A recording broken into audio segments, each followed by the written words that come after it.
जिन लोगों ने परीक्षा की शुचिता पे कुछ भी उसमें घुसपैठ करने का प्रयास किया, उन लोगों को पूरी तरीके से सरकार अपने शिकंजे में ले चुकी है और पहले तय कर चुकी है कि अगर किसी ने युवाओं के भविष्य के साथ खिलवाड़ किया तो सरकार उसके भविष्य के साथ जरूर खिलवाड़ करेगी।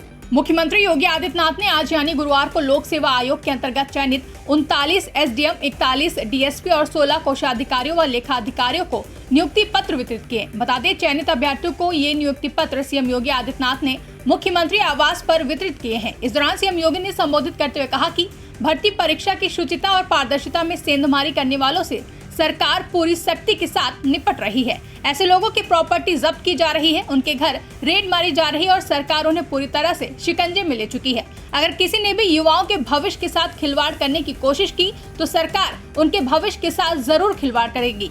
आप भी सुनिए। अभ्यर्थियों के नियुक्ति पत्र वितरण के आज के इस कार्यक्रम में समारोह में उपस्थित प्रदेश सरकार में मेरे वरिष्ठ सहयोगी वयोवृद्ध नेता श्री सुरेश खन्ना जी, प्रदेश के मुख्य सचिव श्री दुर्गा शंकर मिश्र जी, अपर मुख्य सचिव नियुक्ति एवं कार्मिक श्री देवेश चतुर्वेदी जी, पुलिस महानिदेशक श्री प्रशांत कुमार जी, अपर मुख्य सचिव वित्त श्री दीपक कुमार जी, प्रमुख सचिव गृह श्री संजय प्रसाद जी, हमारे प्रशासन और पुलिस के सभी वरिष्ठ अधिकारीगण, सभी नवचयनित अभ्यर्थीगण, उनके अभिभावकगण, मैं सबसे पहले आप सबके चयन के लिए आपको और आपके परिवार के सभी सदस्यों को हृदय से बधाई देते हुए आप सभी उत्तर प्रदेश शासन का पार्ट बन रहे हैं, इसके लिए आप सबका मैं हृदय से अभिनंदन भी करता हूं। मुझे प्रसन्नता है कि अब हमें डिप्टी कलेक्टर के 39, डिप्टी एसपी के 41 और कोषाधिकारी के 16 नए युवा अधिकारी प्राप्त हो गए हैं।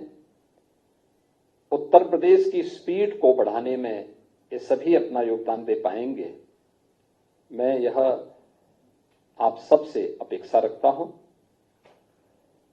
आपने देखा होगा जब सरकार ईमानदारी से कार्य करती है तो उसका ओवरऑल परसेप्शन चेंज होता है। पिछले 7 वर्ष में आपने देखा होगा उत्तर प्रदेश के अंदर, उत्तर प्रदेश था 17 के पहले भी था, लोग वही थे। यहां पे भी जो लोग बैठे हुए हैं, इन लोगों को भी दशकों काम करते हुए हो गए, लेकिन उत्तर प्रदेश के बारे में लोगों के मन में एक संदेह हुआ करता था। एक बड़ी आबादी को संदेह के दायरे में इस मशीनरी ने खड़ा करके रखा हुआ था, लेकिन 7 वर्ष में लोग वही, प्रदेश वही, विभाग वही, केवल कार्य संस्कृति बदली। आज करोड़ों लोगों की पहचान का संकट नहीं, बल्कि वह कहीं जाता है तो सीना तान करके कहता कि मैं उत्तर प्रदेश का हूं, तो उत्तर प्रदेश वासियों को सम्मान कर सकता है। ये जो भी हुआ है, ये इसलिए हुआ क्योंकि सरकार ने एक निर्णय लेने का मैकेनिज्म तैयार किया, अपनी कार्य पद्धति में शुचिता और पारदर्शिता को महत्व दिया, ईमानदारी को सर्वोच्च प्राथमिकता दी, तो उसके परिणाम भी उसी रूप में हम सबके सामने आते हुए दिखाई दिए। अगर पहले की तरह ही हम घुमाने की आदत डालते, याद रखना उस व्यक्ति को तात्कालिक संतुष्टि हो सकती है, लेकिन वह लाखों और करोड़ों लोगों की बद्दुआ से कभी बच नहीं सकता।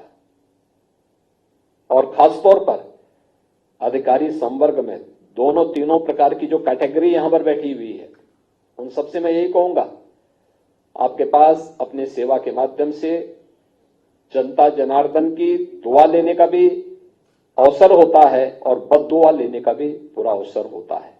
आपको तय करना होता है कि आप अपने इस पीरियड को पूरा जो एक कार्यकाल होगा आपका 30 वर्ष का 35 वर्ष का, इस 30-35 वर्ष का कार्यकाल आप दुआ लेने के लिए और आगे के भविष्य को उज्जवल बनाने के लिए करना चाहते हैं या बद्दुआ लेने के लिए करना चाहते हैं। क्योंकि मैं देखता हूं रिटायरमेंट के बाद ऐसे लोगों की बड़ी दुर्गति होती है, फिर कोई पूछने नहीं जाता, झांकने नहीं जाता, और उसमें से बहुत सारे अधिकारियों को तो मैं यही सचिवालय का चक्कर लगाते हुए देखता हूं। क्योंकि बहुत बार लोग आते हैं, कहते साहब मेरा एक काम अटका हुआ है। मैं कहता हूं सब तुम्हारे ही उत्तराधिकारी हैं जो तुम्हारा काम अटका रहे हैं, कोई बाहरी नहीं है, यही काम तुम भी करते थे। तो जो काम किए हो फल तो वही काटोगे जो बीज बोया है। और इसीलिए आपने देखा होगा पूरी प्रक्रिया में पहली बार किसी आयोग या बोर्ड के द्वारा चयन की प्रक्रिया को एक समय सीमा के अंदर पूरा किया गया। 9 महीने के अंदर आपकी पूरी परीक्षा की प्रणाली और पूरे रिजल्ट को देने में मात्र 9 महीने के अंदर ही इस पूरी प्रक्रिया को संपन्न किया गया।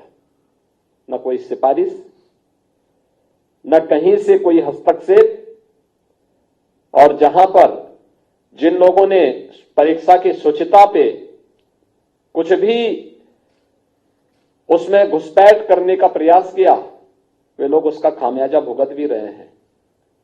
आपने देखा होगा उनकी सबकी प्रॉपर्टी भी जब्त हो रही है, उन सबके घरों में रेड पड़ रहा है। उन लोगों को पूरी तरीके से सरकार अपने शिकंजे में ले चुकी है और पहले तय कर चुकी है कि अगर किसी ने युवाओं के भविष्य के साथ खिलवाड़ किया तो सरकार उसके भविष्य के साथ जरूर खिलवाड़ करेगी, और उतनी ही शक्ति के साथ उनसे निपटने का काम भी कर रही है।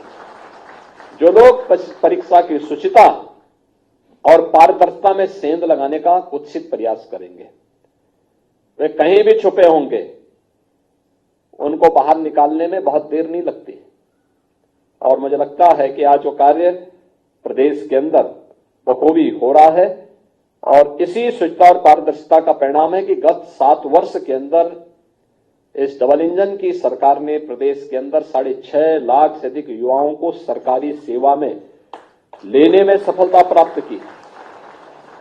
प्रदेश के अंदर हमारी मशीनरी के कार्य की स्पीड के कारण प्रदेश में करोड़ों नौजवानों को नौकरी और रोजगार की सुविधा प्रदेश के अंदर ही प्राप्त हुई। अलग अलग सेक्टर में उसे आगे बढ़ने का प्रयास, उसको एक अवसर प्राप्त हुआ, और आज हम देख रहे हैं कि इसका परिणाम यहां की पर कैपिटा इनकम पे पड़ा है, यूपी की जीडीपी पे पड़ा है। यूपी देश के अंदर आज दूसरी बड़ी अर्थव्यवस्था के रूप में उभर करके सामने आया है। ये तब होता है जब कहीं कार्य होता है, जब एक साथ मिलकर के पूरी मशीनरी टीम वर्क के साथ आगे बढ़ने का कार्य करती है, और आज उसके परिणाम भी हम सबके। आप बहुत महत्वपूर्ण काम कर सकते हैं, गवर्नमेंट के इंजन के रूप में आपको अपनी भूमिका का निर्वहन करना है, और उसमें खासतौर पर डिप्टी कलेक्टर, अब तो टेक्नोलॉजी काफी इंप्रूव हो चुकी है, और मुझे लगता है कि जब तक आप फील्ड में आएंगे तब तक हम लोग राजस्व के सभी कार्यों को पूरी तरह डिजिटाइज करने में सफल हो चुके होंगे। लेकिन फिर भी मेरा यह मानना है कि आज भी विवाद का कारण राजस्व से संबंधित ज्यादा मामले पड़े हुए हैं। अगर इन मामलों को समयबद्ध तरीके से बैठने की आदत डिप्टी कलेक्टर अपनी तहसील में करके और पहले दिन तय करें कितनी पेंडेंसी है, और फिर उसको लेकर के एक समय सीमा के अंदर अपने निस्तारण की प्रक्रिया को आगे बढ़ा लें। क्योंकि बहुत सारे मामले तो इसलिए होते हैं कि जिस दिन आप किसी मामले में निर्णय देने के लिए होते हैं उस दिन वहां पे हड़ताल होने लगती होगी। एक बार 2 बार नोटिस जारी करिए, नहीं तो फिर दोनों पार्टियों से बोले कि वे स्वयं ही यहां बहस करके बता दो अपनी बात को, और निर्णय लेकर के आप त्वरित रूप से आगे बढ़ते हैं, कोई समस्या नहीं आती, फिर समाधान तक आप स्वयं पहुंच सकते हैं।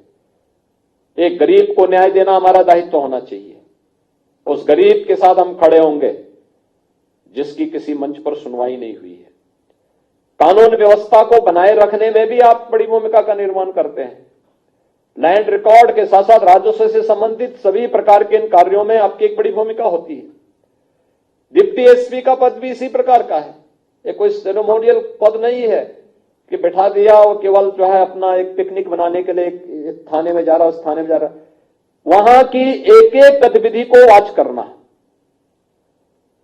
थाने में हम जब विजिट कर रहे हैं, हम देखें तो क्या स्थिति है थाने की, पब्लिक के साथ व्यवहार कैसा है, यहां पे मामले जो दर्ज किए गए उनमें चार्जशीट की स्थिति क्या है, वहां पर अन्य मामलों में किस रूप में हम लोग कार्रवाई कर रहे हैं, कितने ऐसे अपराधी हैं जिन अपराधियों के खिलाफ कार्रवाई करके आप उस थाने क्षेत्र को पूरी तरह अपराध से मुक्त कर सकते हैं।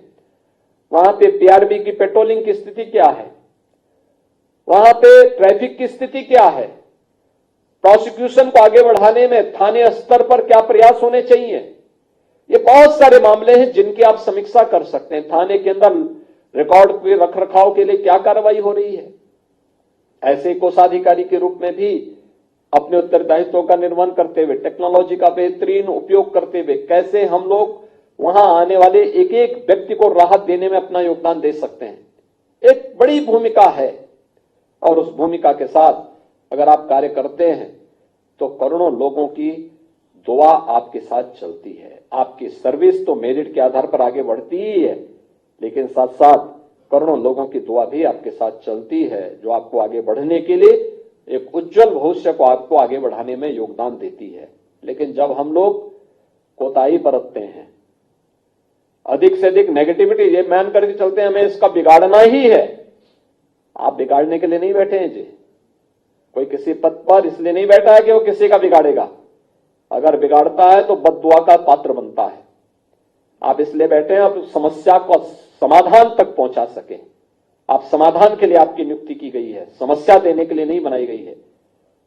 एक किसी भी पद पर बैठा हुआ प्रशासनिक या पुलिस का अधिकारी या किसी भी संपर्क का अधिकारी, वो समस्या नहीं होना चाहिए, स्वयं में समस्या का समाधान बनना चाहिए। और समस्या का समाधान बनने की दिशा में हम सार्थक प्रयास करेंगे तो हम उन दुआओं के पात्र बनेंगे जिसके लिए व्यक्ति सर्विस में आता है, आगे बढ़ता है। और मुझे पूरा विश्वास है आप सभी लोग पूरी ईमानदारी के साथ उत्तर प्रदेश सरकार की इस स्पीड को आगे बढ़ाने में अपना योगदान दे पाएंगे। उत्तर प्रदेश की जनता जनार्दन के लिए आप उनके हितों का संवर्धन वाला बन पाएंगे। एक संवेदनशील प्रशासन के रूप में, त्वरित निर्णय लेने वाले प्रशासन के रूप में आपकी छवि बन पाएगी। इस विश्वास के साथ मैं एक बार फिर से उत्तर प्रदेश लोक सेवा आयोग को इस नियुक्ति के लिए, समयबद्ध नियुक्ति की प्रक्रिया को आगे बढ़ाने के लिए धन्यवाद देता हूं। आपको और आपके परिवार के सदस्यों को हृदय से बधाई देता हूं और आप सभी को उत्तर प्रदेश प्रशासन का हिस्सा बनने के लिए हृदय से अभिनंदन करते हुए अपनी वाणी को विराम देता हूं। धन्यवाद। जय Hind. Bureau report, India public खबर। फिलहाल के लिए इस खबर में बस इतना ही। देश और दुनिया की ऐसी ही तमाम बड़ी खबरों के लिए हमारे YouTube चैनल को सब्सक्राइब करें और बने रहें इंडिया पब्लिक खबर के साथ।